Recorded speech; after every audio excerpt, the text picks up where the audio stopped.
Greetings, mortals. I am Nathos, the ruler of the underworld. And today I'll be doing a little change to the channel in terms of content with instead of having reaction videos for Mike Dim and for Nights of the Apocalypse, I will have more of a end of the week uh end of the week, I guess, read manga chapters read or weekly like updates on what I've read this week, kind of synopsis for what I've read this week, which will be the closest thing to the word things I'm gonna be doing here. Because there's a lot of series I wanna cover, but not all of them are like, good for content. Like this time for Torture Princess isn't really something I would say reacting to is that good. Like it's a funny story and all, but it's not really a full reaction kind of video. It's just the Demon King is walking in the store. He's hungry kind of deal. So you kind of can do that. So instead of doing separate reaction videos, I decided it would be best to just have all of the things I've read this week and just tell you my thoughts and what should happened in these chapters I've read. And I think it'll be a bad idea, especially since there's more. I'll be able to cover more series this way and give you more of my thoughts. And let's just say, even I'm surprised how many series I've read this week. I mean, granted, some of these series are monthly and weekly, so it's not like it's gonna be every week's gonna have this many series. But it's kind of surprising. So, anyways, I hope you're gonna enjoy this new content and getting ready for some more babbling, because if my reaction videos are long, these videos are gonna be even longer. So yeah. Now the first series we'll be talking about today that I've read is also, in case you're wondering on some of the placements of series, I'll read in the comments below exactly. Well, read the video description to get the idea of how this is gonna work better, because it's gonna take more time if I explain in detail here. But anyways, the first series we'll be talking about is Shadow House chapter 185, titled "The Operation Continues." So in this chapter, we kind of transition between the debutee's debut and the actual plan to save Lou, which was the kind of main point of this arc, but we've kind of like sidetracked it a bit from that to focus on the debutees. And we start this chapter off by confirming that all debutees pass, which is kind of surprisingly all pass considering the fact. I think the entire point of the debut is supposed to be remove as many of them as possible, to only have the best survive. But unfortunately for Edward, he got the best. Well, he got the best. Well, the golden generations altogether. So he's kind of tried to eliminate too much, too many top tiers to succeed. So I don't know if this is gonna add in the for Edward, because it is mentioned that if you failed or too many pass the debut, you are getting punished. But considering the information he brought, I feel like that's gotta be taking a bit more of a focus. In fact, we do immediately shift to the reaction on the people on the third floor, and they do not. They've completely abandoned, forgotten about the debut, because now they're just talking about the information that Edward gave them. And mainly, they are a bit more intimidating, like the Mosquito Ryan and the Princess looking King ones are, at least, where they are kind of like, this information is a bit weird. There are definitely gonna be punishments for this mischief and chaos. But then Ryan is just like, well, it shouldn't matter. The coffee can fix anything. Because, again, as far as they know, if the coffee is continuing normally as they should, what they can at least assume, everything should go along. Maybe maybe they were gonna take a more aggressive action. Maybe I could honestly see Joseph or something like, just to be safe, let's add some extra coffee, like give mandatory 2 cups of coffee every week, just to be safe, or put some extra in. Like, I could see something like that being developed, but so far it doesn't seem like they are taking action, but they are, gonna be doing stuff like punishing a guy who didn't know there were five new people for the house instead of 4. but then we have Joseph just taking the briefcase and all the content as he tells, "Do not worry, everything's gonna be fine," to the great grandfather and leaves. Now, this is interesting because depending on what everything that's inside the briefcase is, because I think some people said it might also be a diary. Joseph could learn much more than we could learn stuff about Kate, because right now Albert's on the impression it's Americo and Candy, but if Joseph finds out that it's Kate, that kind of puts a shift to it. Which, to be fair, there's also some question about what does Joseph know exactly, because there's some fear that he might be connected to the Mayo family, which I get, but again, Joseph's kind of one of those. He's almost as mysterious as their great grandfather. The only difference is the guy actually, talks, actually interacts. It's kind of like one of those. One is clearly more mysterious, even though there was barely that big of a gap between the two in terms of appearances and stuff. But one at least does something. In chapters, well, the other one's kind of like just. I think grandfather just in the manga is just like sitting there like this the whole time. I don't think. I think he like moved like when he waved to the children, but I don't think he like ever talked in the manga. I think the anime only include him speaking. But yeah. Then after that, we cut back to Kate, who's kind of trying to get the plan back together. And unfortunately to her, the only part of the plan that can work is the removing the hat of the recovery team. That because Oliver can distract her. Like that's basically the only thing they can do, because when Kate and what's his name? I'm forgetting his name. The guy who worked for her but is now kind of iffy on working with Kate. They are kind of stuck and are wondering what to do, and he tells her that it's best to just give on with the plan because, well, there is simply not enough time, as Kate clearly states here. Because like every plan she can come up with to like salvage it cannot work because the time frame, because they had to go deal with. They initially planned on using the debut to do everything around, but because they were part of the debut by those challenges that Edward did, which was fine enough to prove that Emilico and Kate are way too way too athletic for just simple girls from towns that are meant to serve the shower house. They were kind of stuck, not doing what they should be doing. So now she's trying to salvage it, but that guy's like telling her, "We can't. We just have to scrap the plan. You have to give up because, yeah, because again, like you cannot do anything." What's that Spock quote? Even logic has to give into physics. Like it doesn't matter how many plans or how many schemes Kate makes right now. Wise, she does not have a window opportunity, and yeah, they're stuck there. But Kate refuses, and luckily for her, Amileko shows what she's saying. Well, she is mimicking Kate's movements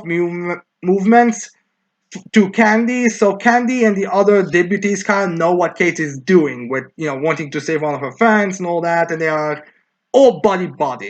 Personally, I would say so this is a red flag for them because, if they get exposed, trouble's on the way, and even though the debut, that class itself will be. Again, I could honestly see them maybe not being exposed and not one of them dying or getting whatever horrific treatment they are going to receive, but I could see this like leading to something that will have them, the third floor, being like, let's at least put in more coffee than necessary, just to be safe, kind of situation. So we'll see on that fun, but that's where we end the chapter with Kate and the deputies all kind of working together. Because one of the problems that emerges from this whole debutee is the fact they are supposed to lead debutees to the I believe main hall to like congratulate them on their passing. So now with all debutees kind of on board, it's gonna be a little bit easier to pass or do that stuff. So yeah, that's it for the show house. We'll see on the next how things go. I honestly don't expect next chapter to include. I'm actually the next couple of chapters are gonna be mostly just seeing the plan, coming up with a plan, and how that plan is gonna turn out to, and that's it. And then ending this arc with seeing what Joseph is gonna use with that briefcase, or at least where his loyalties or where he's on the faction side kind of goes. Then after this, we have Shy chapter 414, titled Childhood. And the fun thing about reacting to Shy's chapters is the fact that manga in Raw and I believe in Italy as well are actually way ahead of the English. So everything we discuss here is kind of things that might already have been revealed. It's just that we don't have the translations. But for now, I'll be focusing on the English. So in this chapter, we find out about Shine's past, Shy's big sister, and we focus on her when she was 8. Basically, she's like one of those children that were really capable, really competent, like top tier, since they were barely able to walk, or just learn to walk kind of situations. As we find out that in the beginning of Shine's hero career, she met with Nirvana to train and strengthen her heart. And we also kind of get like a little confirmation that Nirvana loved Shine and there's even like a joke at the beginning where Shrimpy, who let's be sure on, is like one of those you forgot this character, you barely have this character to be necessary, and he's supposed to be like one of the starts of the series, so you should probably do something to make him more relevant with him knowing more about Shine than even Nirvana, who gives insane details to a point that it's like, dude, her sister is next to you. Please stop talking about stuff that makes it sound like you want to bang her sister even more than she even suspected. So yeah, so we find out about Shine's past, how her and Nirvana trained to strengthen the heart, so so Shine will be able to fight more powerfully and more to grow stronger. And we get like it's a cute little scene as well, especially the parts where we have like her get I guess raising Shy when she was a child, because that's where her heart also, so she just start to love someone and all. So yeah, it's a very simple backstory chapter. Now we end the chapter off after the little brief backstory on the part where they again ask Shrimpy, what does he know? Because Noala may know everything in a romantic sense or knows from the training, but Shrimpy should know stuff even deeper. Even though he never says it, although we again have like one of those BS kind of explanations like, oh, you never asked me for more details kind of situations, which again, like, I get that it's supposed to be a white talk about something that's very painful, and considering the fact that Shrimpy says and the end of the chapter to Shy, he asks Shy, could you love a monster as they are entering into a destroyed room? It's one of those. It's very clear what's going on here. So basically, we get confirmation that she's insanely powerful. Although Nirvana does say, despite her being insanely powerful, even as a child, it's weird she wasn't known much, and that's kind of like what he liked about her. The fact that she's one of the strongest, yet isn't known throughout the world. Personally, I would say the fact that she's an 8-year-old girl, and let's be sure, also, so I doubt even if she had like insane feats of strength, which I kind of doubt would be on a daily basis. Let's a daily basis, I kind of don't think you would be that known for it yet. I mean, I do believe that was like in the brink or when the rumors about World War III in the Shaw universe were starting, but still, I don't think you would be that distinguished that quickly, especially if your biggest distinguishing feature is the fact that you are extremely young.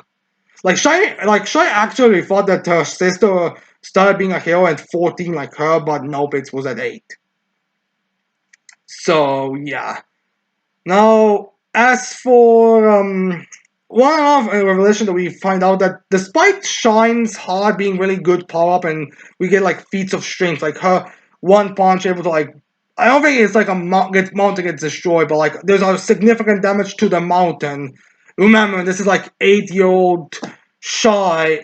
Well, no, I don't know if it was 8. It was probably like 9. Oh, like this was like 8, 9-year-old Shy in a world where it's not like Naruto or One Piece or some weird island leveling feats. Shy doesn't have those feats yet. So Shine is well, they're using them as a Shy captors don't have those feats yet. While Shine here does significant damage at very beginning. But yeah, no, yeah, this leads to this kind of reveals that despite her being a powerful hero with a strong heart, her actual emotions kind of were getting darker and more twisted. And from the worst I've seen, I think the next chapter is gonna explain them more. And the line about Shrimp at the end of the chapter, where he says, "Can you love a monster?" makes you kind of question what that is. Is definitely a very interesting kind of thing. Like, I'm guessing this is like one of those things where Shine may have been able to use her heart the best of all the heroes and her feelings, but those feelings were much more negative than people assume. Like, they may be from kindness and happiness and joy and all that and love, but but inside it's more cold. Especially when the part about her, writing down things that she couldn't save and help and those kind of things are not exactly a good thing to keep in mind constantly. So we will find out that side. Then we have the series This Time for Torture Princess, which is also an anime that came out a couple of weeks back. And the chapters are really short for this series. It's just kind of 10 chapters with characters going somewhere doing either some fun activity or eating, which is mostly eating. And in this chapter, we have the Hell Lord, who's like the Demon King character of the series. You know, he find enough defeat at least 2 Demon Kings from what we know of. But yeah, he's that character, and he was finished with with his business meeting because he was out of town or something. And then he goes to eat, and he gets himself a little pickle because that restaurant that he went kind of has like a menu, has like kind of everything you eat. You have to order lunch, but like you cannot, I guess, mix and match like drinks with meals. You have to go by this combination of food and this drinks kind of situation. And he got himself there, but luckily for him, the food that he got there was delicious. So while he may not have been able to drink the beer that he wished for, and the reason why he got into the whole eating thing, this desire to eat, he still enjoyed that. They went home and find out that his daughter's there, and he was happy because like he actually even says, I think he even says it, not even in his father, he outright says it. Oh, good thing I didn't drink beer when I was returning home because now I can go play with my daughter in the park because he's a good father. Like I know this is supposed to be the joke that he looks the most like he straight up looks like a demon king and all, like there's nothing soft about him, but he's actually a big softy when it comes to his daughter. I know that's a joke, but it's still funnier when you see it. It would be even funnier if he was actively a bit more aggressive because in most stories he's not that aggressive. Like the closest thing, like he looks at the part, but he's never really doing anything remotely that would resemble that.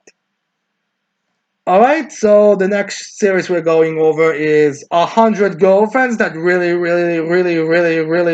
Love You, chapter 166, titled The Beach Sword Fighting Couple Tag Tournament.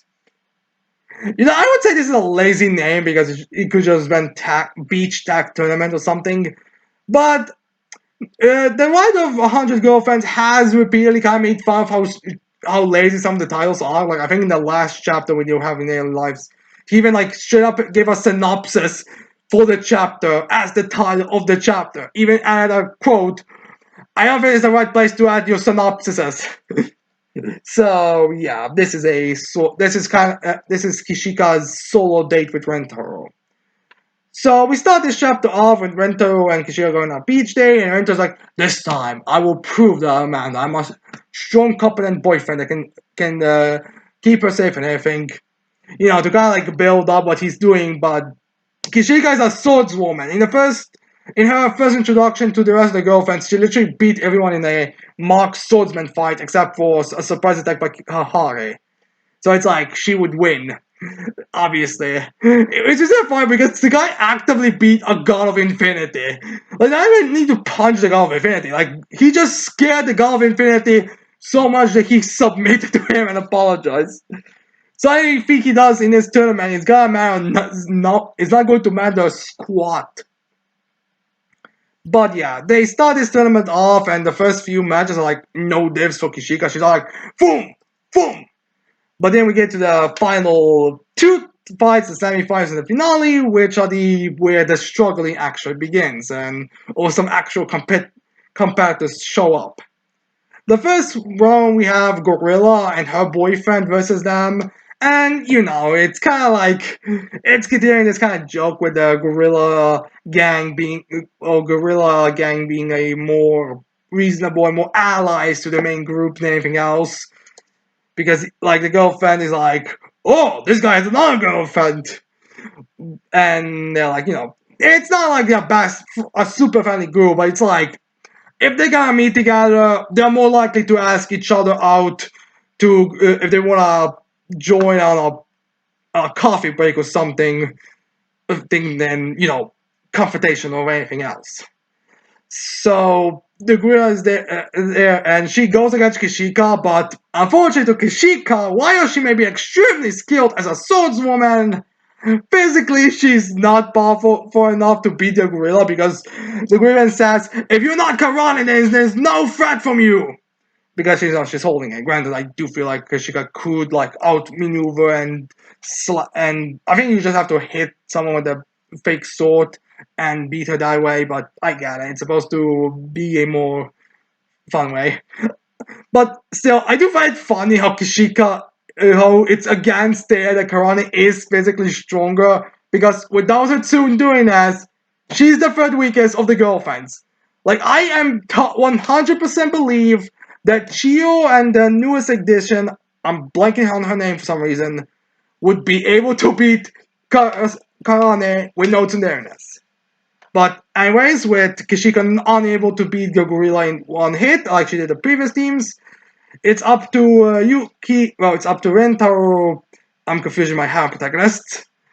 To go up against the little boy, and the little boy, despite him being weak, nerdy kind of character the entire time, he's kind of like power of love dictates I beat you, but they're both powered by love, so Rentaro is able to outpower him, and that distracts Gorilla because he's like, "How dare you hurt my boyfriend!" Which gives an opening to Shika to take her down, and they are both defeated together. In a typical Rentaro fashion, I think, well, a Hunter Girlfriend fashion, they are kind of I mean, it's supposed to be a parody of, like some kind of both lovers were taken out together kind of deal, but it's comical because they both have, like, axe shape on their eyes, like how, like the Pokemon had, like, swirling eyes around in their eyes, and, it's more comical than anything else, but it's in the spirit. But anyways, the two of them then go into finale with the against I believe the vice principal of their school. The weird Eldritch yokai creature. Some people say that he's that boy that she's attacking constantly in school. But I think this is supposed to be like one of those rent-a-boyfriend characters. If you watch Rent-a-Girlfriend, you know what I mean. Or rather, Rent-a-Girlfriend, whichever you torment yourself with. Because the guy seeks, thank you for hiring our entire day dating package. Because he's like shaking and closes and crying a bit in the inside, like, why did I have to be hired for this? So I think he's not the same thing. He's just kind of a generic male design that the author does. So yeah, I don't think the author actually gives that much detail to side male characters as much as he does to female characters, where have them look like they could be his girlfriends, even if they're like just one panel. The funny part is that actually happened a few times. That actually happened a few times in Hahari's household. So yeah, I don't think and they have a little fight, but unfortunately the Eldritch granny creature pulls on a Musa where she moves her hands and her chest in such a way like Musa to sand to hit the two because multiple limbs to dodge and block and all that up against them, and that's kind of an issue for Ishika, but she eventually powers through and knocks the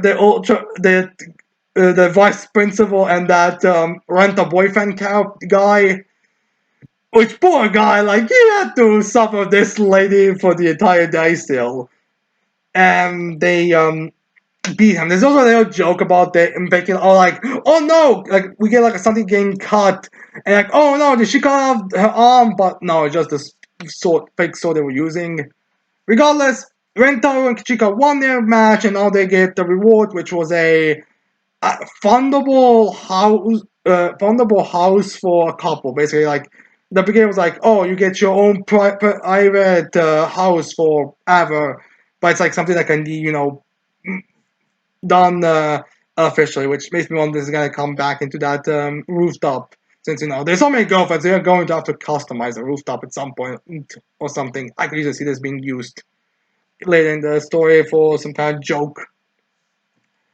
So yeah, but while they're in that house, Rento confused to Jack the fact that he was kind of useless and couldn't, prove himself to his girlfriend. But they eventually have like the kind of reconciliation because you want to protect your girlfriends and all that, but I want to be someone that can protect my boyfriend situation with Kishika, and they agree that this was for the best, and this was a good result.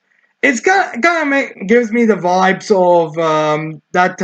I believe this is gonna be the start of season 2 for 100 Girlfriends I Really Love You, where they have like that body switch thing where they are different personalities and different bodies. Where Renter's like, I don't need this. We are not having that withdrawal. We are not having a after 3 months it's kind of you don't love each other anymore. There's some issues. Like I still love you all the same, without the captor pointing out there's like no issue in terms of how this relationship is going. But anyways, Kishik on that the house kind of especially since we're all alone, no one's here. Couldn't you be my daddy now? 99 way yet.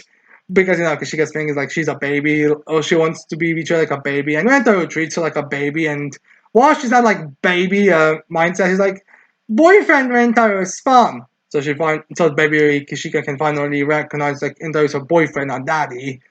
But then she's like, would daddy Rento be even better? And then baby Kishika has a bit of a maturity, well, has a bit of a growth spurt. She's like, I wanna make a baby.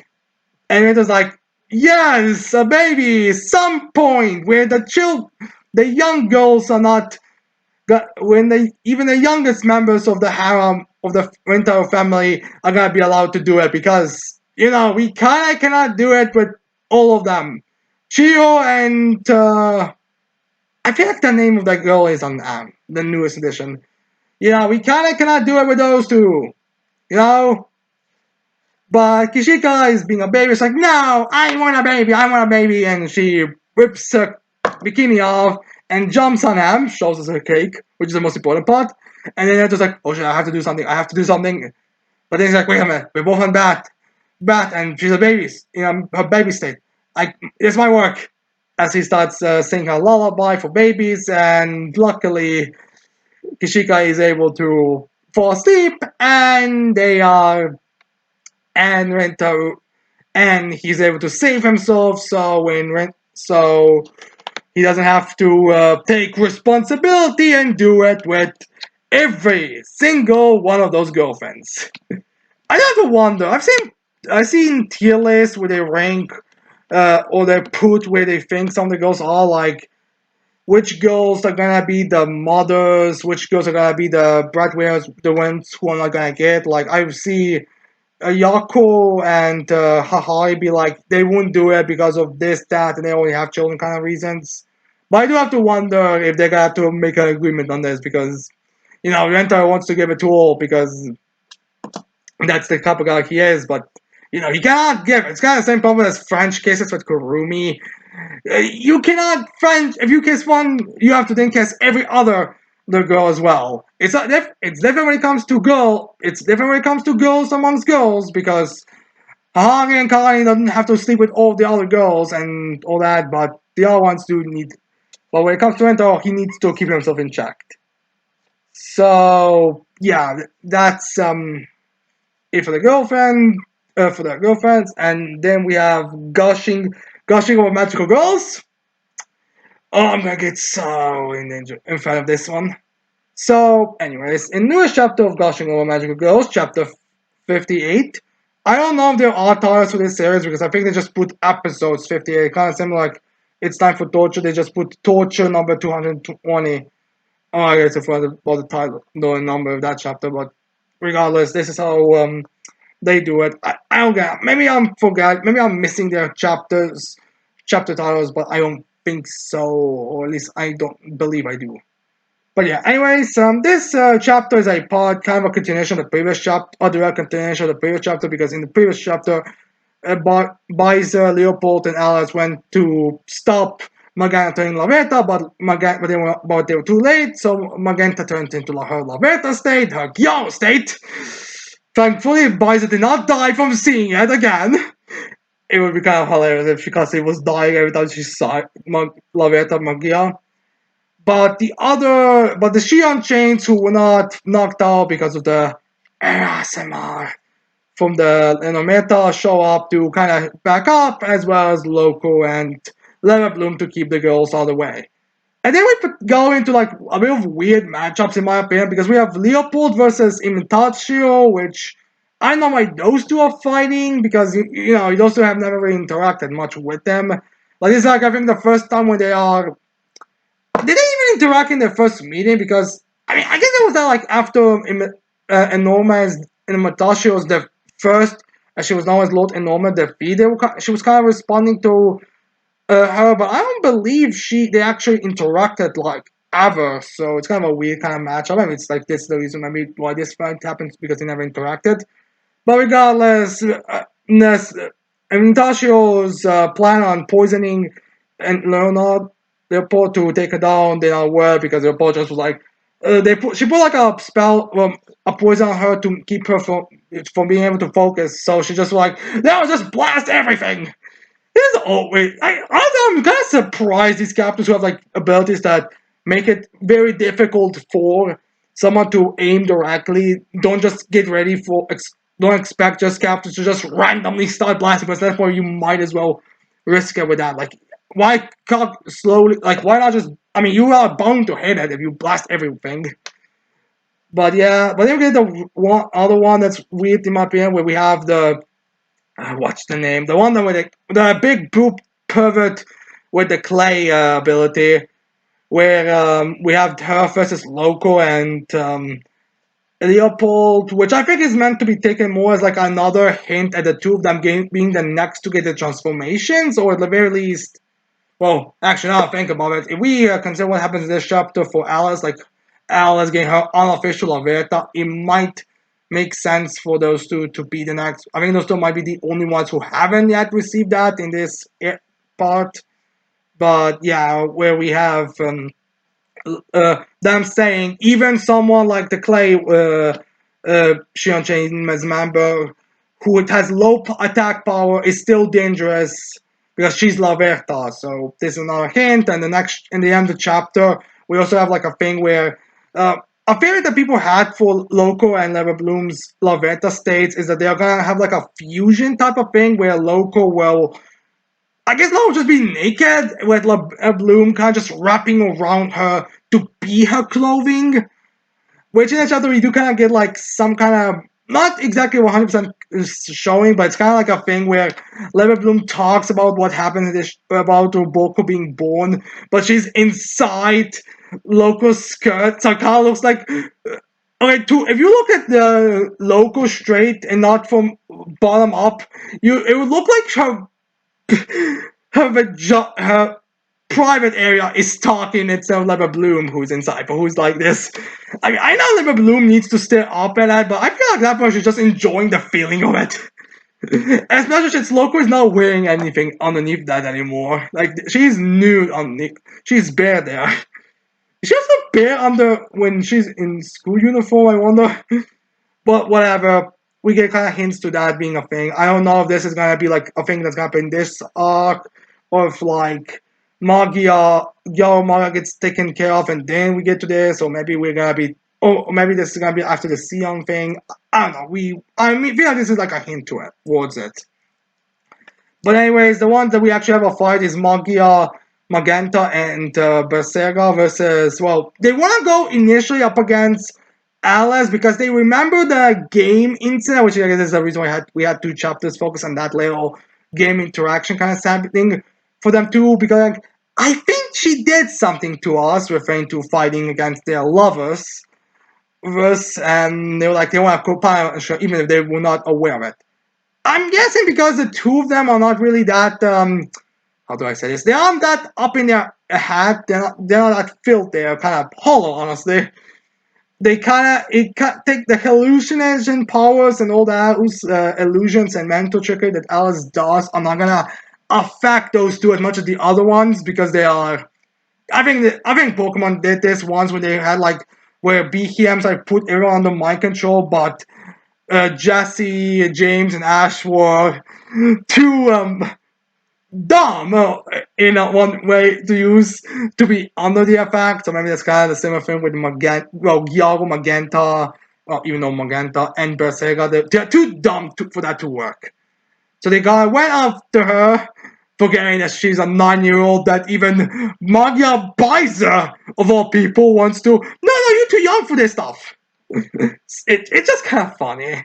As then we all have Baiser in trying to stop the two. No, don't go after her now, Alice. She's helpless without her toys. We couldn't fix them before this nonsense that happened. So yeah, Manga goes there, but unfortunately for Baiser, uh, while she could defeat Berserga on her own, and even probably Laverta Magenta, because Laverta Magenta is a support-based fighter. Like her introduction made her very OP looking, but it's not one of those. But it's one of those things where Enometa is barely even conscious. Like characters are either reacting to what they're seeing, and Baiza is dying from seeing it. So it's one of those how 1-to-1 can we scale at situations? Like where do you scale? So Baiza. So it's not that. So regardless of that, regardless of the weird scaling, Magia Magenta, well, Lavetta Magenta powering up Berserker is still extremely powerful, and it does push uh, Magia Baiser down. Again, I feel like Baiser could beat them, or at least could do more of it would be more of an even fight. It's just that she wants Magical Girls to lose. Well, she wants Magical Girls to win, and she's not gonna go full out, especially since this is kind of one of those like there's nothing really to force her. Honestly, I'm kind of curious on how the fight would go if a magical girl would just outright do something that's crossing the line kind of deal, because we saw how she was when it came to Shion Chains, who were like they don't even act like magical girls for her to fight against them that way. It was like she wanted to purify them in a sense. But this one is like, I do wonder if Lavetta Magenta goes too far, what her reaction would be at that point. It, possible future is possible future. But regardless, they go. But Alice shows up and she uses the toys that the doll she got from her mother and buys her fixed, as well as the robot that Coco Kiwi made for her, and she uses them as defense, which was built up last chapter.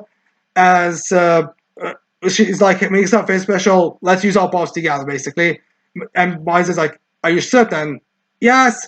And they use their powers together, and they fuse those two dolls to create Roboco, which is I guess kind of okay. The Vikia states that she's basically what QE is for Hena, but she's for Alice, kind of robot servant maid kind of character.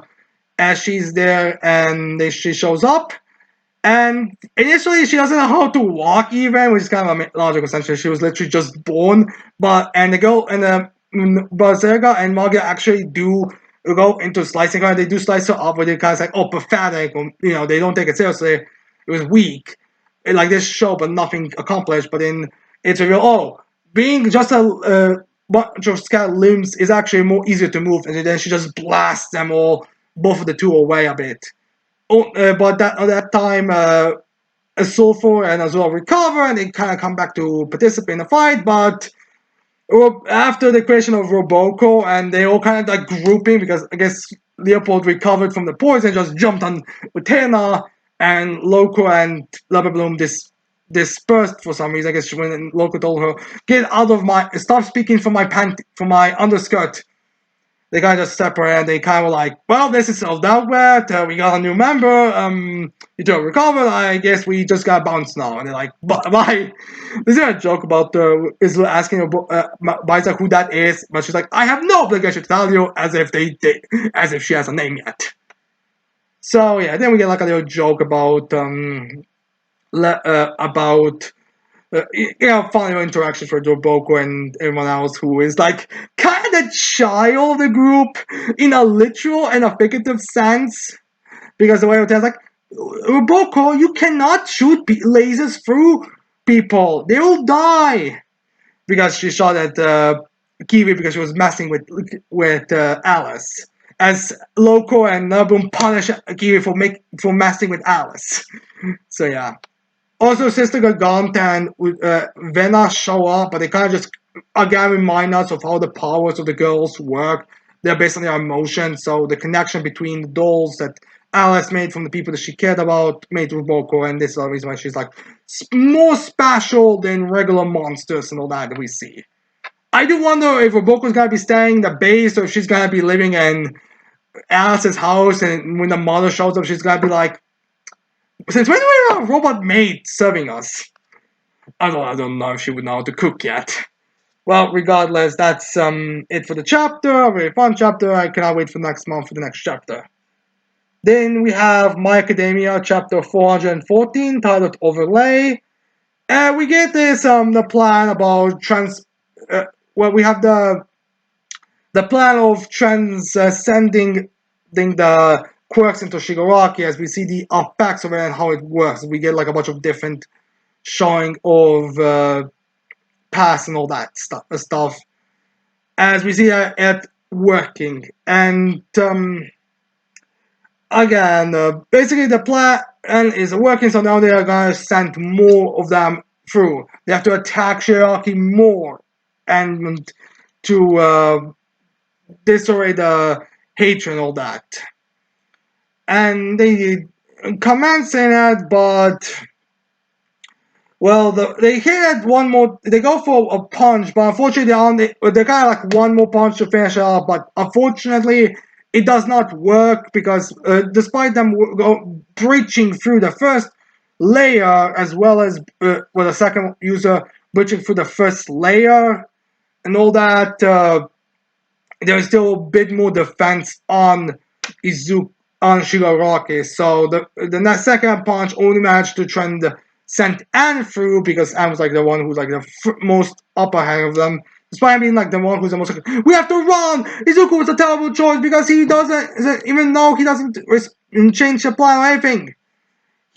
But now he's like, she said it's working, she said it's effective, so he got determination to get sent through because again, like why Izuku was able to use his powers more effectively because even in this chapter he does use Anne's powers. In one of the chapters he does use his powers even more effectively because he uses it like to smoke screen in a sense of like Shiaki might know which Izuku is, but he is not certain on everyone 100% constantly. So Anne gets kind of like encouragement. And because he can, even something he thought was useless was still being able to be used for, because Izuku really respects the quirks. That's also the reason why he wants to use them to save everyone. So yeah, Izuku goes, punches Ishiaki, but it doesn't entirely work. Actually, I think I might be confusing this chapter and the previous chapter because again, they're very similar moments. Yeah, I think now looking again at my notes, it does seem like I was confusing chapters, but regardless, in this chapter, Izuku just punches Shigaraki. Well, after some planning and contriving, Izuku does punch Shigaraki. Bruce gets transport, and we start seeing the flashbacks for the characters. I guess I kind of jumped the gun on this one, but again, I'm going through a lot of chapters here, and I do read the spoilers for the One Piece of Academia. Anyways, then we have the chapter for Knights of the Apocalypse, chapter 139, titled Unseen Pain, which we kind of, it's kind of like a two-way chapter where we have kind of a focus on the Nausion, indirectly focus on Nausion's feeling of abandonment, as well as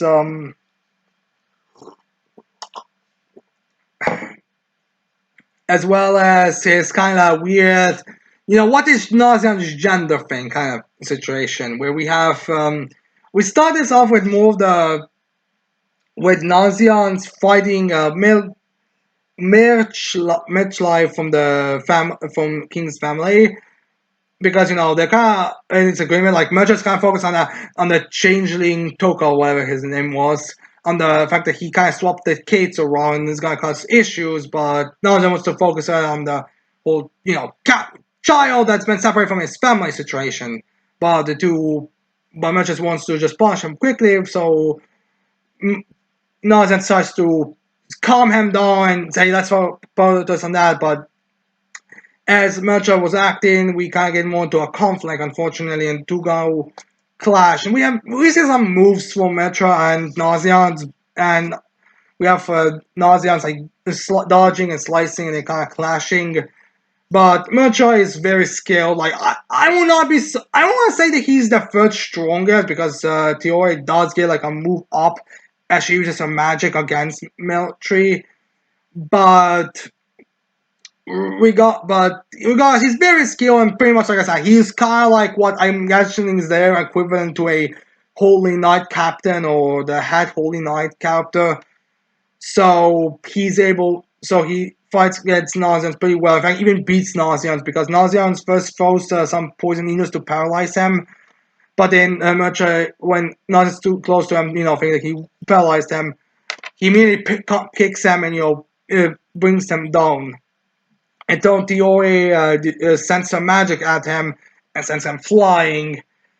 And yeah. As they emerges like more focus on Tiori, like, how dare you hit your own big brother? And then she kind of insults Melcher, but then Nonsense again tells her, okay, let's get the baby home first, people. And Melcher agrees to it, and he says, Tiori, give me the baby. I'll take the baby there and keep this the stupid fairy with me to make sure that I can punish him afterwards. And then we also have like a fine scene where I was like, don't eat the baby! Speaking as if she wasn't throwing the baby in the air during the fight and all that. As Merchant says, so I won't! Another interesting part is the fact that Merchant also starts to have like some kind of reaction as he takes like a little pill and eats something, which Nonsense first time sees is like, is that a antidote or something? And yeah, there's now again raise the question, does Metroid know that he's also a changeling type of creature, and this reaction? Like, it's really in your face that Metroid might not be the biological son of King and Diane. Like, he is a human, and, we get stuff like that again. So this does raise the question. I kind of wonder we're going this long where he kind of joins Camelot. That is to be true. But again, we have no confirmation. It doesn't seem like maybe Mildred does know that he's not the actual son, that he's not an actual child. But so far there's no direct statements by anyone to say it. But anyways, after Mildred leaves with the baby to return and the changeling with the fairy that caused this whole scenario, Nonsense and Tiore go to a hot spring to get Nonsense all clean because he got a lot dirty from the fight. As while they are talking and, kind of going into Nonsense's perspective and, him also being abandoned by his family and, kind of, and into, but not being angry because he met a new family with the doctor and the sister, and then met his comrades, so he's not really upset. And Joe even says that's kind of weird that you're not upset with Parker or Tucker, whatever his name was, because of placements. Because you'd think you'd still be upset the fact that something I think like that happened, but no, it's like it's fine. And again, I feel like Nazian's issue was just more like there's a baby changeling, there's a baby and a fairy who are swapped places. We need to make sure they are swapped. I would say he's more his priority straight than punish the fairy if we're swapping the two. So yeah, Tiori and Nazian go to a hot spring. Non's like, why are we there? As Tiori starts to undress herself, like we got those progressives. But well, to be fair, she might be legal this time because I believe it was a 2 year or 2 months. I think it was the 2 year time scale or something. I don't know. I think the Kappas are supposed to be legal adults now, and I think Theory is the same age as everyone, so she should be legally a legal adult here. But I'm not enticed again. As we get like one of those shots, and then she's like, "Oh, you also get undressed now. Since you are the one who actually is dirty." And he's like, no, they shouldn't be showing up bare skin to anyone, kind of situation. Which Theodore then responds to him like, "What? Why don't you take your clothes off? It's not like you're a boy, are you?" So, yeah, it seems that Theodore thought Nazians was a girl, or he might be a girl. It's again kind of difficult to say exactly. Nazians, it's confirmed in universe that Nazians, male or female, looks the same kind of situation, so it's ambiguous. And here it seems to be said that Nazians is indeed a girl, and yeah, it's kind of confirmed that he is a girl at this point. We just need to wait and see what's going to be exactly the result. It might be explained in the next chapter or not. I think there even are some hints to it in this chapter, but that's going to tiny details. So yeah, Nauseance is a girl or kind of annual chapter thing, and we'll see how this is gonna go. I do don't know if he does have like little signs that he's also a fairy. I mean, I don't believe it. I mean, no one reacted to Nauseance below. I think Donnie did see the Nauseance on with under the pods, but it's unclear about the rest. So yeah. Anyways, next we have. Eden Zero, chapter 276, titled Shiki's Choice. So, yeah, this is a very interesting chapter for Mashima. In fact, one of those Mashima's cooking chapters because, well, we get Shiki's answer, and it's kind of an interesting answer, often said that. So we in this chapter also have like a little continue the flashback with Ziggy and the Shining Stars, and we we basically find out that when the Shining Stars were rebuilt, they had the memories that Ziggy decided to give them because they were like a lot of in the last chapter. I believe it was there like there was a lot of like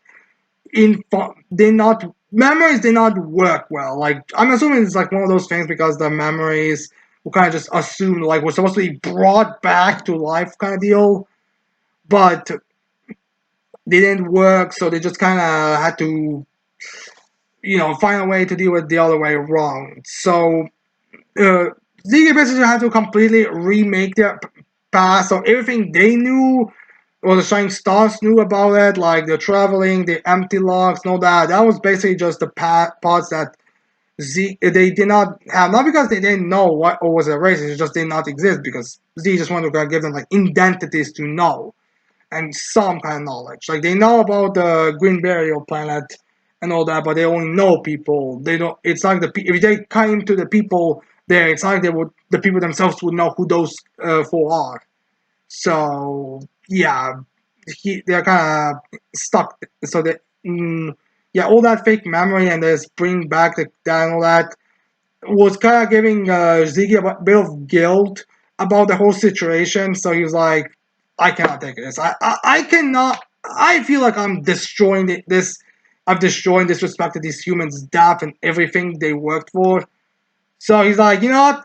Thank you for all of your services. Actually, no service at all because again, we were only like 2 weeks, I believe, together. But you don't know that. I am dismant. I do not. There's no reason for you guys to still be shining stars, so I'm dismantling the systems, and you girls can now go out in the world, do whatever you girls want.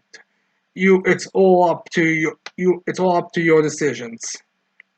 And then they leave with and then kind of decide to leave because again, they have their own personalities, their own things, but they decide they're kind of like lapped out. They have to constantly be with Ziki, so they decide to leave at that point. And because of his guilt, we also find out like while he was building Eden Swan and Dark Stars, he actually like, you know what, I don't want to disrespect any more humans. I don't need Eden's. I'm just kind of shutting the whole thing out. So the reason why there was no knowledge about the Dark Stars is because they were not even built yet. Kinda feels like Mashima is like throwing them off to the side. Like, yeah, I didn't have anything planned fully, so I'm just gonna be like, oh yeah, Ziggy did not fully finish building them when they were disbanding and all that stuff. So yeah, then we cut back to present. We have Ziggy and Void fighting, as Ziggy tells him that he trusts Shiki that he'll save Mother, but Void surprised like, do you really think Shiki will do so? Which is considering Ziki, considering how right Void is, does make me wonder if he's a little bit more aware of Shiki than he's laying on.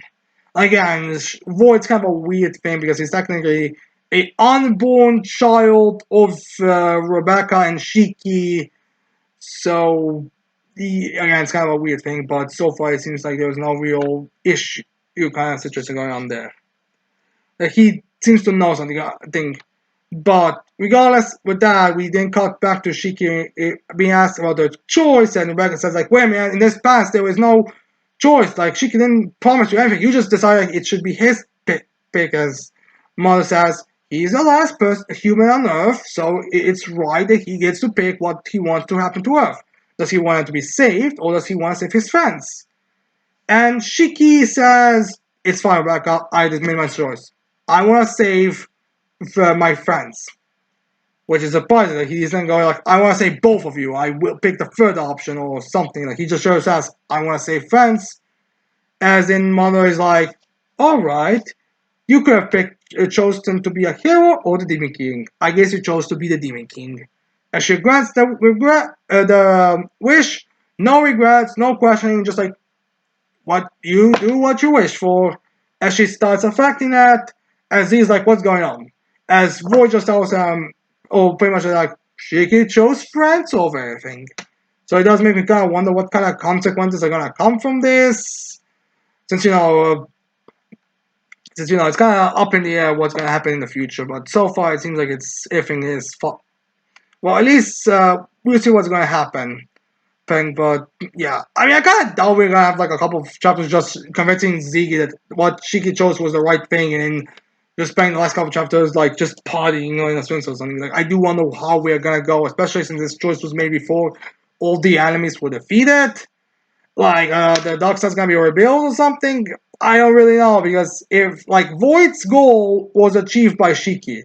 Shiki made his choice. Mother is, from what we know, unable to be back. So what was he gonna choose?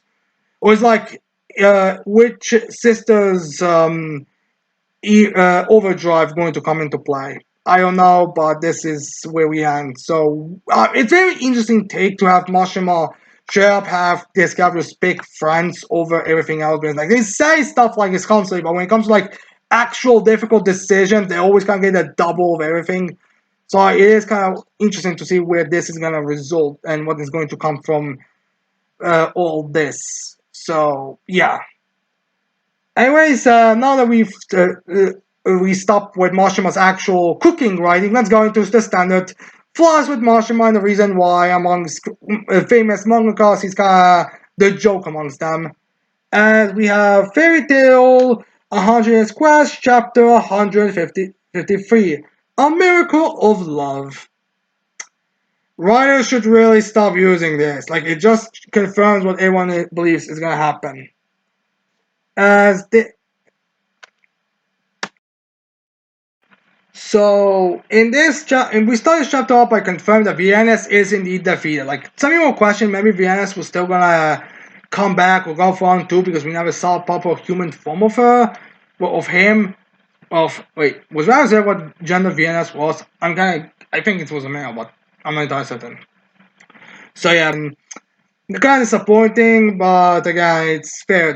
Like a lot of these series, you can kind of it's 50-50 if the writer is actually going to do something deeper, or if it's just intentional weakness, weak defeats. But whatever, VNS is down, and yeah, we get confirmed like characters like the old wizard and Ultimate side like repeat 2 times. 4 down, 1 to go, which makes me wonder who they're referring to because all right, so I know they're referring to Dolgr.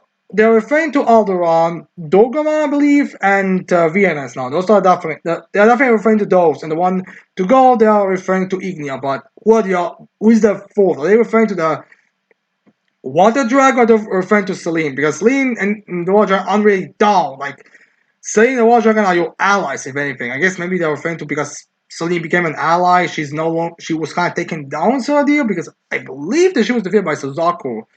So I'm not entirely certain on that one, but regardless, they take down. But regardless, 4 down, 1 to go, I suppose.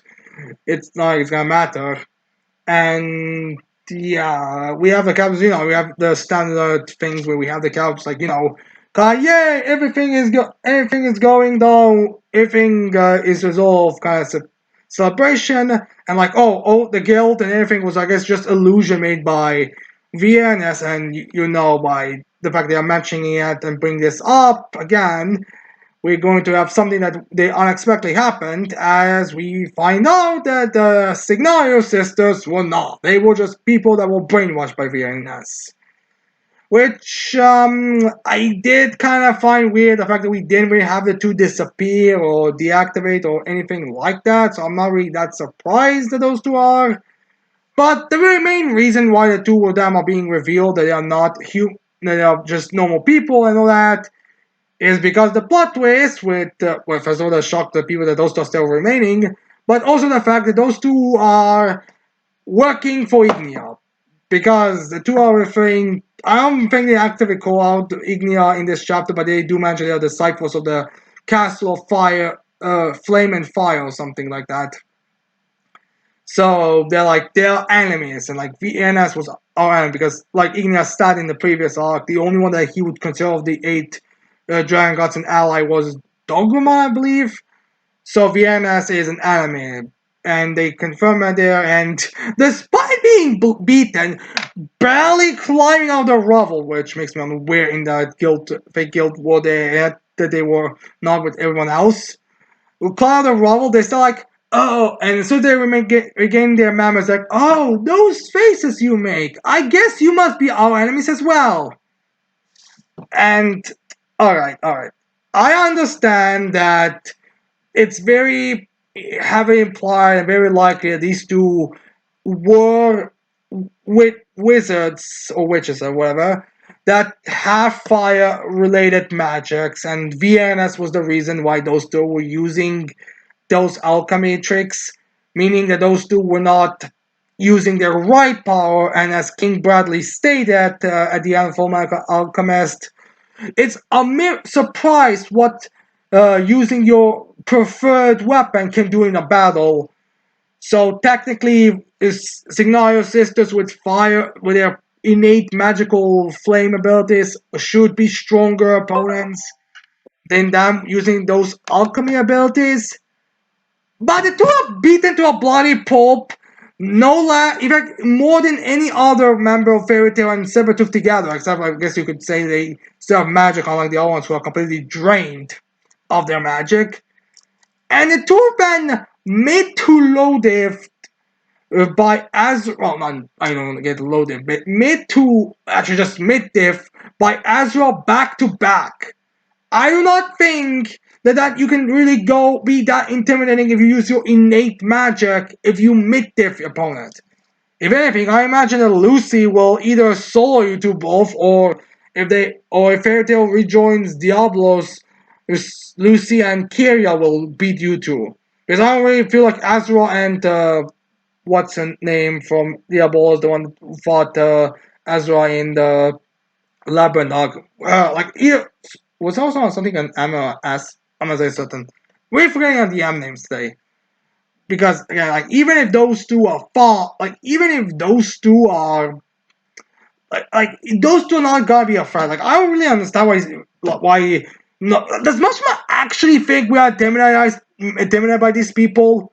Like, manga writers are aware that you can only say how powerful someone is so many times until it's like, alright, I guess there's gonna be like a feat that's gonna make them look stronger, but it's not gonna matter because you've done this trick so many times that it's kinda empty at this point. So I really am not entirely certain how we're supposed to be intimidated by those two sisters of all characters. But yes, anyways, after those two Signario's sister explode their asses out of this chapter, we have Athena 2 showing up because again, I remember her. She again has been kind of just like left abandoned and all. Because we have her showing up, but we see a crack of in her face in the visor, and we find out that she's actually been taken over by the first Athena, as Lucy recognizes, and they're like, "Yay!" And we have that being brought back, and kind of like one of those like overly happy endings here. Like, at least in the previous arc, there's like this kind of ominous thing about the earthquake and all that, but this one, I'm like, am I? It's kind of like overly happy and cheery. And as Athena 2 is coming back and it's like, yay, miracle of love kind of situation, the reference to this chapter. We also have Sabretooth like collecting the gold that they have from Vienna's. And they're like, oh, you guys are getting paid for this 100 years quest, but we are not. So if you don't mind, we'll be taking all this gold to our guild. We should probably make a lot of money from it to pay for Minerva's uh, food expensive. Like, that bitch can eat, if you know what I mean. So they take the gold and they kind of leave, which kind of confirms that Scipitar was just taken aboard because they needed someone to help get the Philosopher's Stone, get the fairy tale members out of it. Because even Gerald stays like we had this with Natsu, Lucy, Wendy, Fro, Frosh, I'm forgetting the name of the white cat, Joel and Ezra and Gray all going towards the Fire Castle against Ignia. So yeah, we have them. I'm assuming they might be regrouping with the Abolas since I mean, the Abolas should be present or do something in the story because they're so big in the beginning and for all that they should at least join against Ignia, who's kind of like the final guy now. Like there might be some other plot twists, but now it seems like Ignia is the final one. So yeah, I feel we're gonna have to see a bit more of them. Hopefully, the next arc with Igna is gonna be a bit more and bad. It's gonna be a lot better because this Gold Hour Venus arc has been a real letdown. Throughout after like as soon as like the initial rescues the Fair members went through. So yeah. Anyways, then we get to One Piece chapter 1107. I've been looking for you. As we have I guess there's like one of those kind of end of chapter referencing title situations. But before we get to that chapter, we first have the Straw Hats, namely Usopp, reacting to Dory and Broggy, and we get kind of remembering that not all the characters are going to be remembered and known. As we have Usopp happy that he sees those two because he thought he was going to see them in Albath, as we get like a brief recap with and pirates and all that where they know each other because kind of like Little God and his lobby have both been like over 50 to 80 800 580 100 chapters apart or something. It's been a while since we've got like these are like some of the more early stages of One Piece yeah, so those two we get a bit more of a remembering of that and how Usa feels about them. As then we also get like a brief little reminder of what Zoro is doing because he's still fighting against Lucci, and unlike previously where it's just oh, Nami said he Jinbei go pick up Zoro because he'll get lost if he runs on his own. But here we see that yeah, Zoro and Lucci are still fighting compatibly. Like people bring up that Zoro is only using two swords and he doesn't have his bandana and he doesn't have his eye open or whatever. So he's not going full out, while Rob Lucci is going full out because in his hybrid form. I think it matters. Like everyone thought Zoro is gonna be like admiral level, one of the strongest Yonko commanders, and yet he's dealing with Lucci, someone who, let's be straight honest ourselves, CP9 agents don't seem to be that upper scale. Like they seem to very much be on the, I guess at most in that like weird like commander, but not quite commander scale that Ezo and Parasparrow are. Well, they're powerful, but they're not as powerful as the commanders kind of situations. That scaling. So it's kind of disappointing that it's always going remotely even in his base form, having a hard time against Rob Lucci, which to be fair, kind of does piss me off the fact that he's wasting time fighting against Rob Lucci if he can just beat him up with one hit or something. But this gonna make Zoro fans cry for a week, so who gives a shit? So yeah, anyways, then we have back to Luffy in his Nika form going up again there with Saturn binding everyone. As then we have Luffy commenting how wimpy Bonnie's attack was, and then she also says, "Oh, I was looking for you because looking for you all this time." And then Luffy's like, "Oh, but we've been here together all this time." It's like, "Oh no, I was referring to you, but I didn't know you were the Nika that my dad." She doesn't go into detail, but Nika, the guy who she and her father and a lot of people believe to be God and all that situation. So, but Luffy doesn't know anything, which is kind of funny to think that he doesn't know anything of that sort. But gosh, he then tells Luffy to like, if you thought my attack was wimpy, then why don't you show me how it's done properly? And Luffy very much obliges, as then he Dom Gatling's Saturn through multiple buildings, because Saturn at this point is just like a giant punching bag.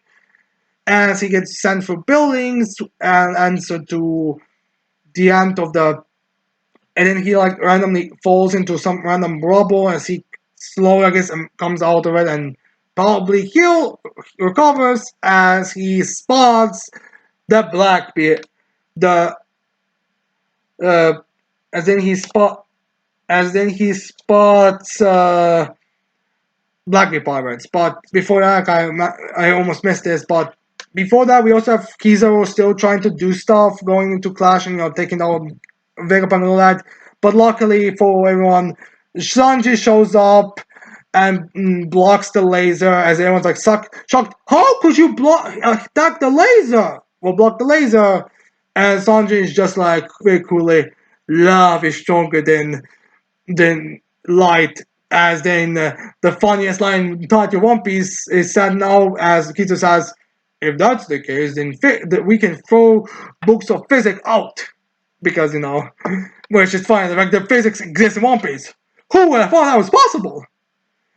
But yeah, anyways, back to the more important stuff with Saturn. The Blackbeard Pirates, as he's then Saturn speeds them, and once again submitting on why I don't really like the Ghost as antagonist is because even though Saturn was just blown 7 feet by Nika and is currently like getting out of the rope, but he's still like he can't just puts his cane back in his, I guess, standing position as he has. And it's like, oh, Blackbeard Pirate. It's kind of weird seeing you level 6 guys all following Blackbeard kind of thing.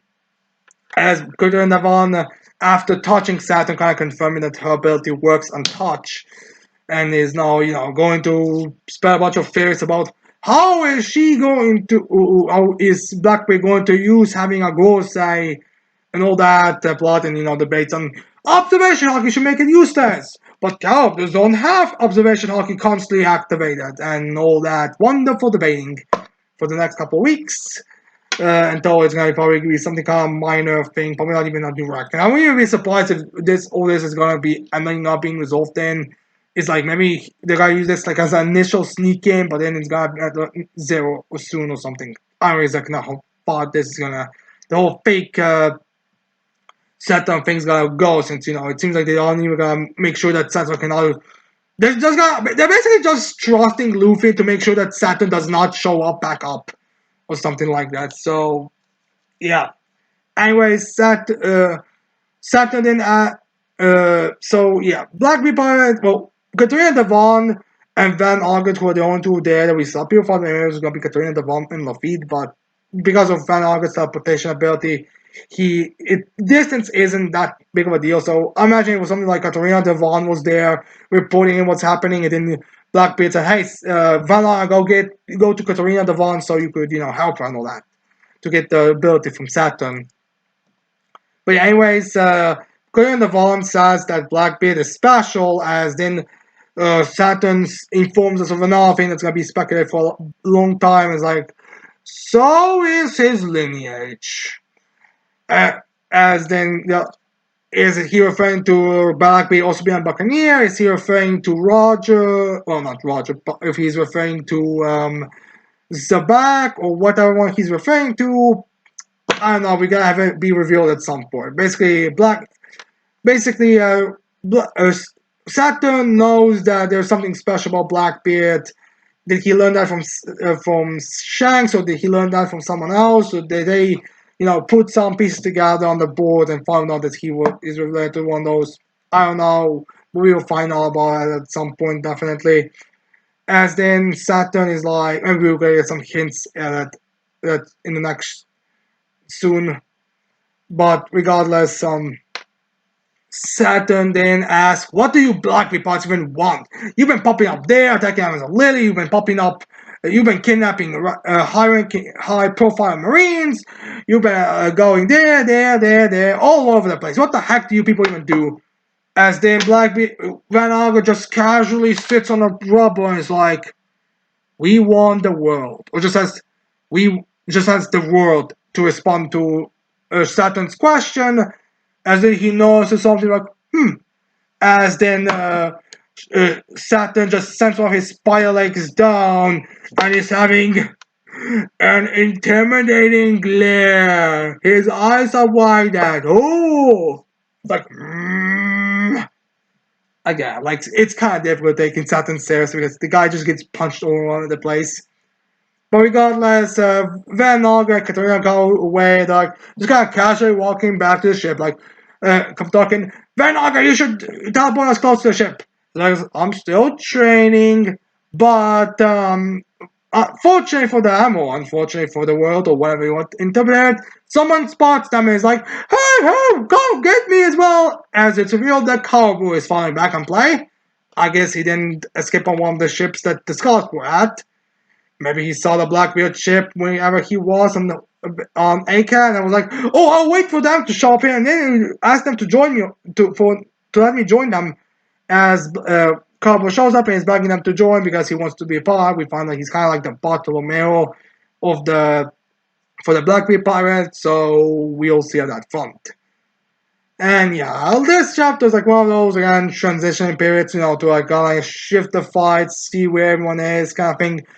There's a lot of this in the Acre Island arc when you really think about it, but that's really it. I guess we're gonna find some very interesting things for the Blackbeard parts, and probably some intimidation back for the Blackbeard parts because it's not able kind of low intimidation, but previous in doing this arcs, you have stuff like, you have stuff like Kizo being needed, Kuzan being needed to take down Cracker to get Pudding of all people, which is like the most intimidating they've been. But then you have stuff like Blackbeard struggling mid-diffing hard pirates with his majority of his commanders, or you have the raid on the Hachinoso, where despite them getting gob, there's like a lot of damage, and Kobe and every other marine and prisoner escapes.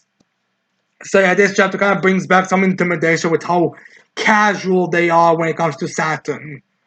But yeah, anyways, then we have the second plus chapter I've read this week so far. Remember, any chapter gets released after this, today is going to be counted for the next week. As we have One Punch Man chapter 102 titled Partner, which is a very short One Punch Man chapter.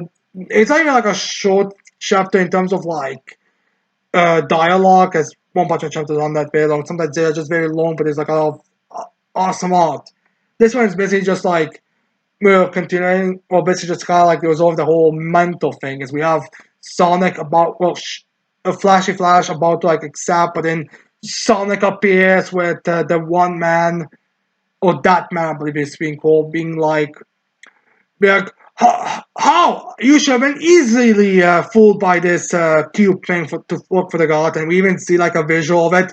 We just have like a bunch of monster cells jumping down. Like, he doesn't grow in strength. He doesn't grow in strength. And then I have like one monster like kind of leading Sonic to a table, putting a napkin on him, and he's like, yeah, eat it and accept God's power. Like again, kind of going back to the last chapter with One Punch Man, where that man was like, I do not doubt that Sonic is going to accept it, but he probably is not going to be able to handle it. The power of God. So I don't know. I feel like Sonic could handle the power of God, but regardless, Sonic, this like half-assed Jerry's hologram testing thing out world level of cheap convincing. It did not work on Sonic at all. He just had like this face being like, "Are you seriously trying to convince me to build Monster in this phony ass way?" And he's able to break over it, and he and Sonic, Flashy Flash, their forces to go up against that man. But that man is a lot stronger than those two are, so he first overwhelms the two. He's got this impressive thing, but then Blast shows up behind that man. He's like, "Oh hey, friend, old pal, how have you been going?" Boom, as then he punches that man away for the next chapter for that man and Blast to begin their epic fight and probably find out more backstory and more lore. We try to get more lore and this type of stuff from manga than we do from the webcomic. And yeah, we also get like a little meme picture for a while now because we have like that shot of Flashy Flash and Sonic being there, but we have that man from above them, but then we have Blast above them, and we have then we just start in the memes just including them more of them. I feel this is gonna in some amount of time before we have like a Naruto thing where we see how like first it was Pain, then it was Obito, then it was Mother, then it was Zetsu, then it was Kage, and we go on that. I'm just waiting for this page to be used from now on to be referring to Naruto, like keep stacking the big hats above and above. But yeah, outside of that, that's a very simple chapter. And the final chapter this week is Chain Soldier chapter 126 that only came out yesterday as well as the translation. So yeah, anyways, this chapter ends with the last chapter ended with Yukino having the sweet time with Belle and Kyoka. And starting off first with addressing the fact that Belle's scars were healed and all that, which this chapter kind of more serves to like things that were mentioned in the previous chapters, like Belle's ability also giving her a healing factor that makes her basically unkillable, or makes her unkillable.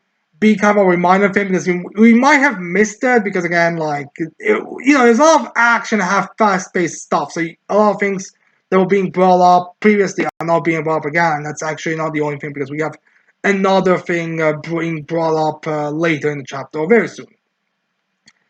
As we have Belle stating it and explaining the abilities, she's fully healed from the scars. And some captains even people were kind of disappointed that Belle doesn't have any injuries. Like, because it looks better on her, make her design look more unique, it makes her more cool, and people even said, like, oh, it's like a good transition from a novice to a actual general, which, to be fair, Belle was not even like a novice, she was literally just like a high school that was, at least that's my interpretation, like, Belle was literally just a not high school that was thrown into the position of a captain as soon as she graduated, so I mean, that seems to be implied, so I don't like I say it's a good transition. It's like, oh yeah, when you finally become a captain, that's when you're gonna get the most brutally beaten. Kind of a sucks for Belle kind of situation. But Belle is healed completely and she's fine. Even Yukio's healed, but that might be referring to the God's powers more than anything else. So yeah, anyways, they are going back to the fan service scene with Belle and Kyoka healing Yuki and doing it with Yuki. But then we transition into the inner world for the next chapter's fan service scene as Yuki is in that world looking around as he sees like a katana in the floor. As then Koitsu calls out to him, "Hey!" As he is there, and then he tries to talk to her, but she immediately attacks him. Goes for the hits. I think she sounds like a kunai or something at him, but I think dodges, but then grabs the sword. She's gonna go to shot him with her hand, and then he's blocking. She tells him, "Oh, now I'm taking your body. I've regained enough power, so I can do this now." But he's like, "No, I knew you would try something like this," and then he pushes her back. And they're like, "Stop this nonsense," and trying to get more information, but then she goes for not what appears to be another strike, but she's like, "You pass, Yoki! And then we see the two offsprings from Fukuma that we've seen fighting, that we saw in Fukuma's battle against the 8th captain, I believe. Or was it 9 captain? I think one of those two captains, the one with the holy shrine and all that to Kyoka, show up there. It's like, you got prank! As then, like, one throws fat flower leaves up in the air. Yay, you got prank! And the other has like a sign like, yeah, you got prank, you got prank. As they wear like, one wears a casual 10-year-old girl dress, and the other one wears like a school uniform type of dress. They are adorable characters. Well, I guess we got some kids involved in here. Oh, imagine Yuki, you got kids before you even fucked Fukuma. Your levels of provision are reaching new heights. As then Yuki's like, wait, what? What's going on? What? As then we have Ryan appearing from the hat, and he's like, I didn't think you'd be that powerful, that capable, without your master here, but I guess you are passable for being the one who holds my soul in. From the top of Yuki's head, which, where did Ryan get there? Like, did he try and jump on him or something? I mean, it doesn't even have like that bushy hair to hide him. Where did he get here? And then that's revealed that katana that Yuki was using was actually Fukama disguised katana. I guess that she will be able to handle the hit. Like, even if Yuki does have the strength to push Gritsu back, if the blade is weak, the blade will get destroyed before Kusetsu. And she's also there, but she's kind of like, I am still not happy about this, because this is real to be Kuretsu stats for Fuki to prove that I guess, I don't know really. Kusetsu reminds us again, or states again, that the gods of thunder cannot do anything in this world. But it's weird that they mention that, like, she kind of wants them coordinate here. Like, this implies to me there is something that they could, in theory, do. Or there's something that she wants them to do. Because again, like, I mean, we do know that it's not that difficult to get, or at least Kuseto implies that there isn't that difficult for the other gods of thunder to sense the gods of thunder inside him, because when Fukuma, as disguised as Bell, fell on Yuki's face with her when Yuki got between Fukuma's private parts, as disguised as Bell, Kusatsu sensed the whole thing and was even surprised that she saw Fukuma disguised as Rei, which I don't think has ever been truly explained. So, like, she likes the form the most. But and even in this spiritual world, her and her offspring look like Rei and all that. So it's kind of weird. Like, what is their real form? Is that their real form? Is Rei really the form they decide to stay in or something? But regardless, we get a cute panel scene with them being like a big family inside of Yuki's house. So, spiritual world. But yeah, it's kind of a weird thing how the two are. So it's kind of weird thing how she wants them to kind of coordinate. Like, I don't know, is that supposed to be like they can mess with Yuki if they want to or not? Like, there even is like a suspicious, like, close-up eye of Yukosetsu, and she says, "We cannot do anything in the real world, so." Is there something, like, if Yuki were to be transformed by Rei into that beast form, to Yuki then, like, be enough out of his mind for, like, Kusetsu, Ryan, or Fukuma to take control, or one of the two offsprings? Because, like, that, I mean, he's kind of like a mindless beast, so would that work? Would that not work? Because I think it would work. But still, it's kind of Captain Biggers and how things is gonna go. I mean, we are assuming that he could, like, again, it's unclear. There's also that whole ritual where they all have to be gathered. So will Yuki at some point have to do all 8 of them? Which, I don't know. I kind of feel like the ritual and all that should kind of be applied to the Taikyo, whatever the leader's name was, after. I don't know. I have a hard time seeing the ritual Taikyo being defeated before the ritual even begins. Like, I know there's gonna be a power boost for the 8 gods, but I don't know, it's gonna be kind of weird if she got.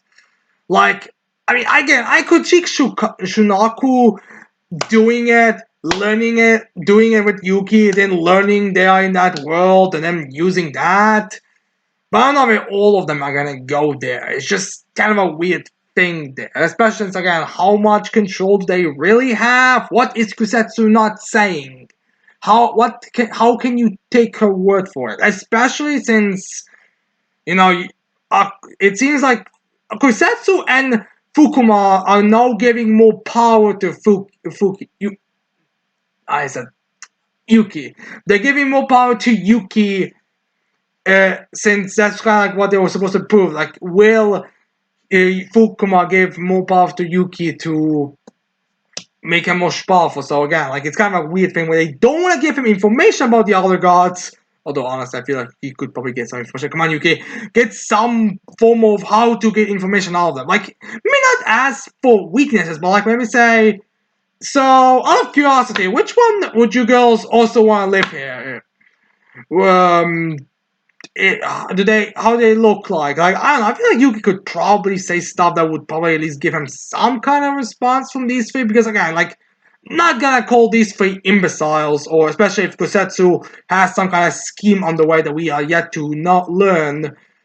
But at least something to try to get some intel. At least so you'll be able to know who is the eight gods of thunder and who are not.